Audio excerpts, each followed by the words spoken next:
Mm. How has these Asian films helped Asian Americans find their cultural identity? I don't know. Okay.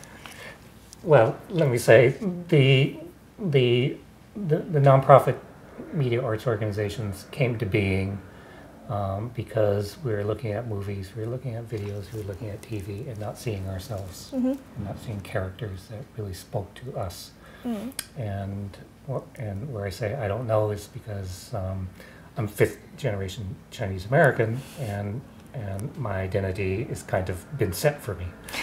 And so, but just the ability to be able to walk into a theater, walk into a room with a community that's there for a shared experience. That's what going to see a movie is about.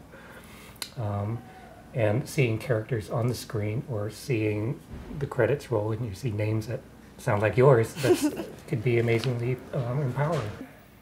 Well, in the 2002 25th AIFF, you have you featured celebrity guests such as Martin Scorsese, and he's probably one of the best movie directors ever work in and out of Hollywood. So what does it mean for the festival to have such a distinguished guest attending it? Well, that was a pretty incredible year.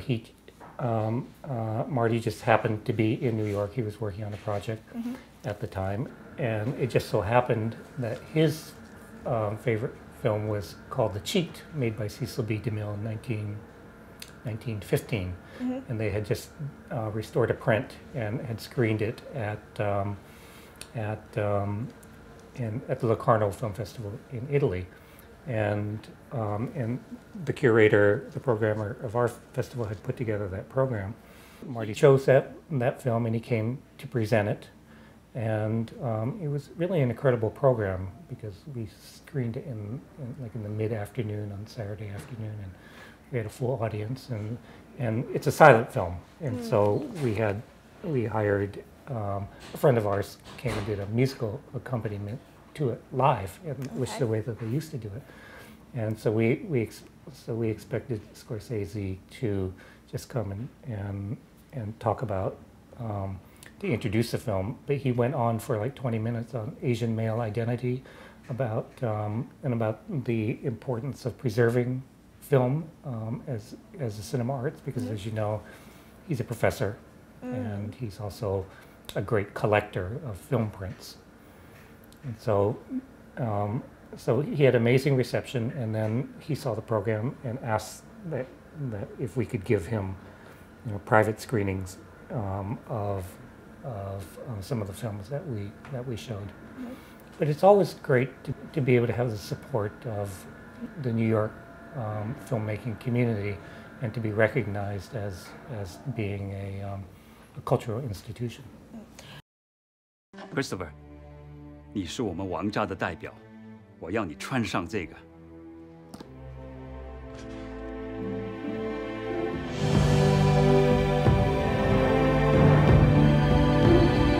Oh hell no! 这是我当年在中国比赛时穿的裤子。Look, man, hey, I said I was gonna play in a tournament, but I didn't agree to wear no damn Daisy Dukes. Daisy what? Man, why I gotta wear those? This is standard ping pong clothes. All competitors wear these. Man, Michael didn't have to wear these.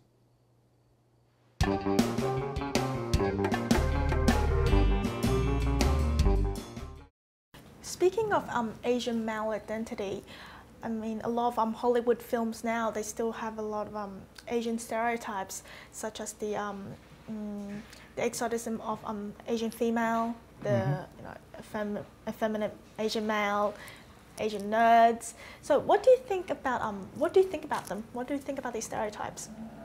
That the things are going to be confronted is that when you get people who are behind the scenes, you get the producers, and you get the writers, and you get the characters to be able to have input to these types of stories.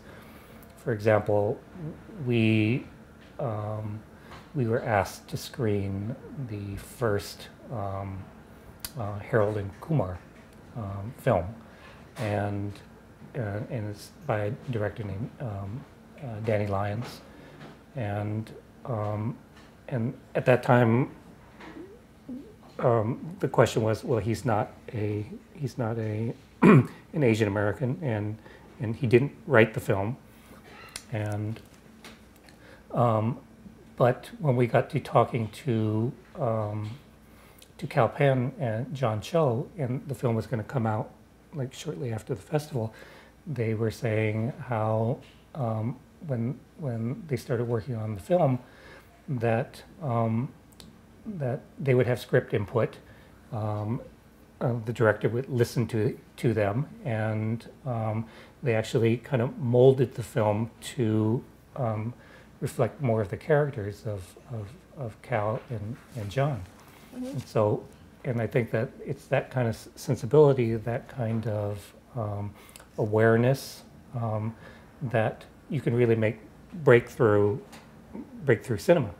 And Harold and Kumar is, it's not Gone with the Wind, but mm-hmm. it had amazing cultural impact, especially with youth. In 1999, you had a political short by Georgia Lee about the Tiananmen Square massacre. It's called the Big Dish Tiananmen '89. And with the current political situation in China, do you often see films venturing into these sensitive areas? It depends what you call sensitive. I mean, political. What we're seeing now is the emergence on the international scene of the sixth generation Chinese filmmakers, mm-hmm. and they're very popular with the European festival circuit, and like Beijing Bicycle, like Du Haibin's Umbrella was just at the San Francisco Film Festival, mm-hmm. and these are it's very parallel to what's going on the domestic scene. People are taking handheld video cameras out on the streets and documenting, what's going on, changing life, and the big issue in the sixth generation filmmakers now is the movement of like the rural class into the cities in China, because that's where the jobs are. Mm. And so you have there's just, it's very rich with stories, and so you have a film by Up the Yangtze or Beijing Bicycle that gets down in almost in a cinema verite way, is just bringing the world these stories that they're observing in China today. John, we're taking another shot right now. When we come back, we'll talk about the future of Asian cinema.